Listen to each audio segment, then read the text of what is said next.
Hi friends, welcome back to Nigam Sir's classes. I finished relative pronouns in my previous class. Now we have interrogative pronouns to do. Interrogative pronouns are nothing, but relative and emphatic pronouns, reflexive and emphatic pronouns are important. So we'll take up all of these first. First of all, what are interrogative pronouns?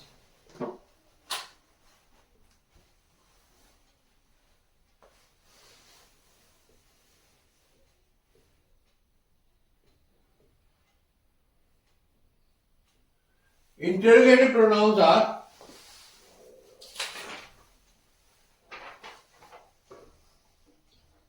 who, whom, whose, which, what. That's it. 1, 2, 3, 4, 5. These are known as interrogative pronouns because you can ask questions from them. That is all that I have to tell you about interrogative pronouns. There's nothing much to say. Now we go to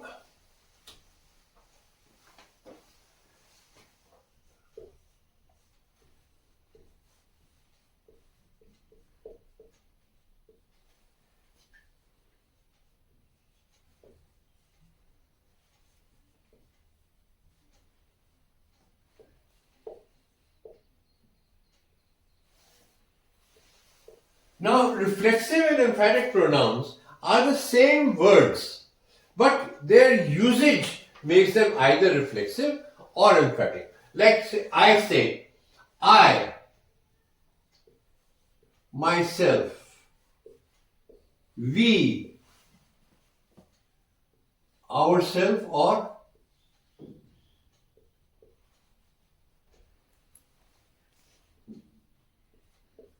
he,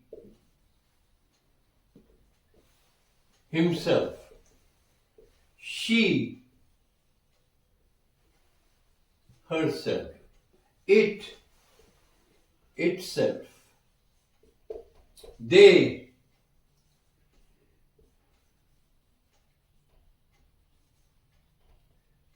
one, two, three, four, five, six. I'm missing out something. I, we, he, she, it, you.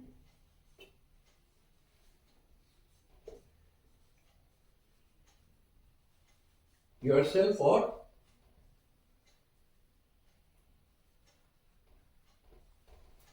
now these can either be reflexive pronouns or emphatic pronouns. Their usage tells you what is different about them. Let me first tell you about reflexive pronouns. Now reflexive pronouns are reflexive pronouns are used after verbs.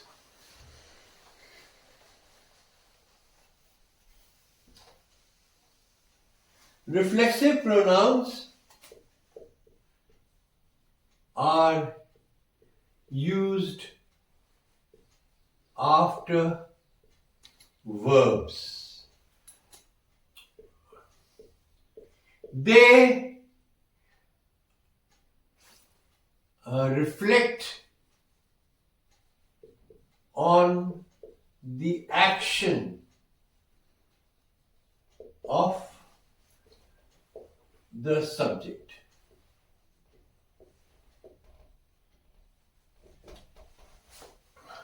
Now, these are the two main qualities of reflexive pronouns. Now, let me give you some examples. Example, she cut herself while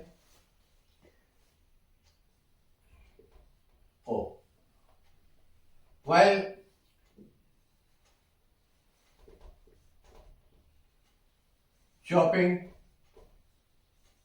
vegetables. So she cut is the verb and herself reflects who cut. She cut herself. Is that clear? Another example. We made the play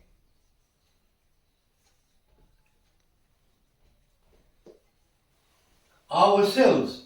So we made the play ourselves. So we have to use it after the verb.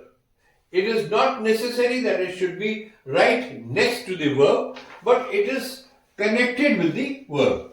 Is that clear? I'll give you another example. More examples are necessary for you to understand this.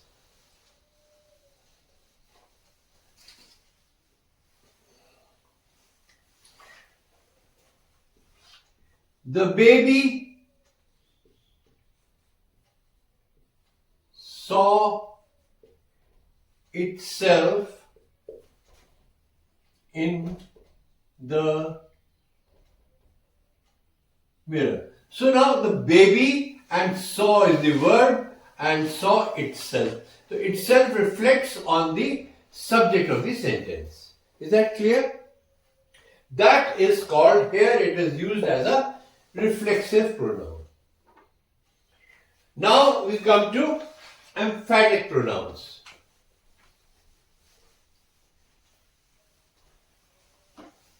Emphatic pronouns are used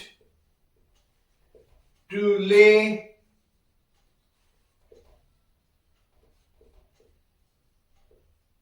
emphasis on the doer of the action. They are generally placed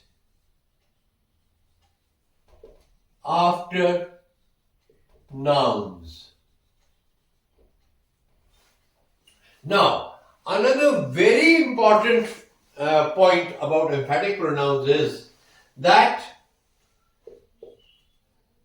they are not necessary. This means that the sentence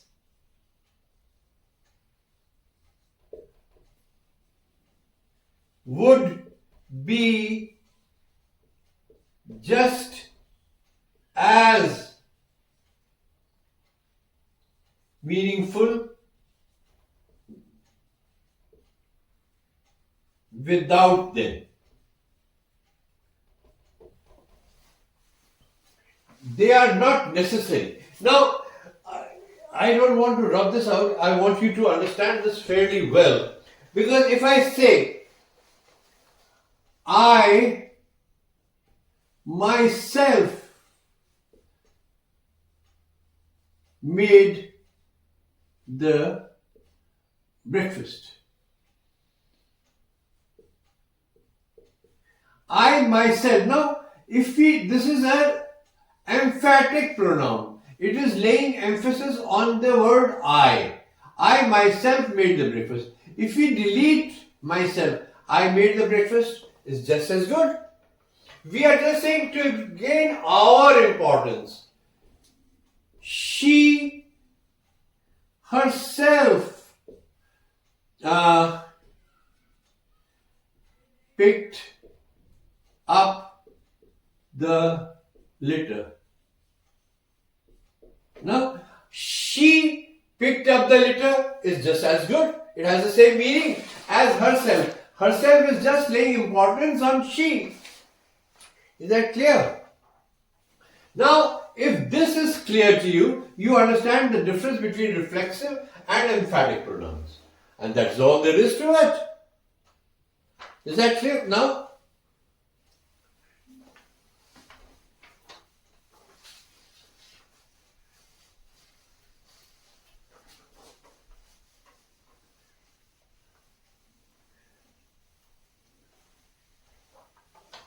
Now we come to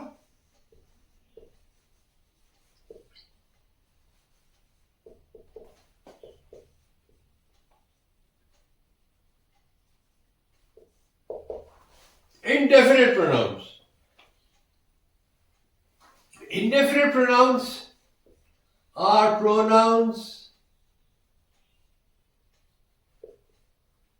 that refer to people or things in a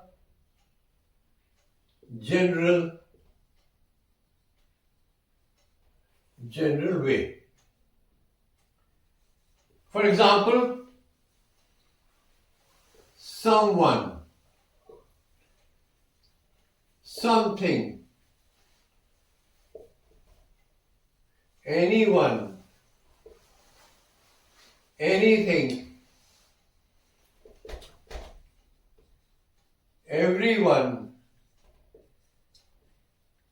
everything,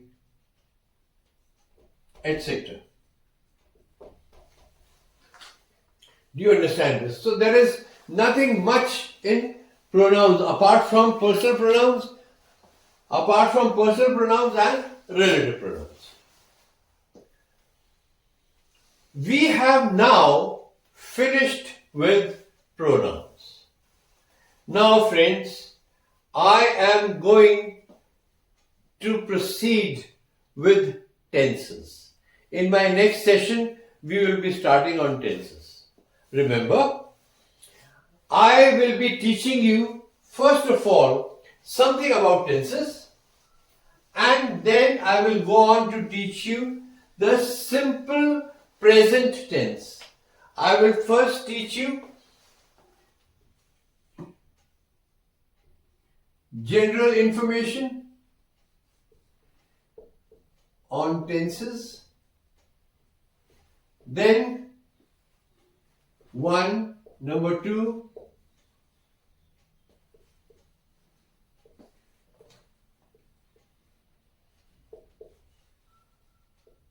simple present tense.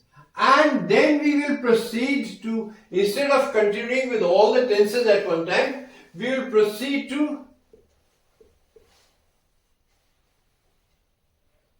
agreement of the subject with the verb. Agreement of the subject with the verb. Because these two go together. They are related. You have agreement of the subject with the verb is mainly connected with simple present tense. You have other words also, but simple present tense gains predominance there. So we will be doing this first. And now, I shall be adding here below this class, after this class, I will be adding some sheets taken from the Living English by N.K. Agarwal. These sheets have been taken from that book. They relate to present tense, past tense, and past participle. At some places, this is called the first form of verb, second form of verb, and this is the third form of verb. Now, first form of verb, second form of verb, third form of verb. And they come under the heading of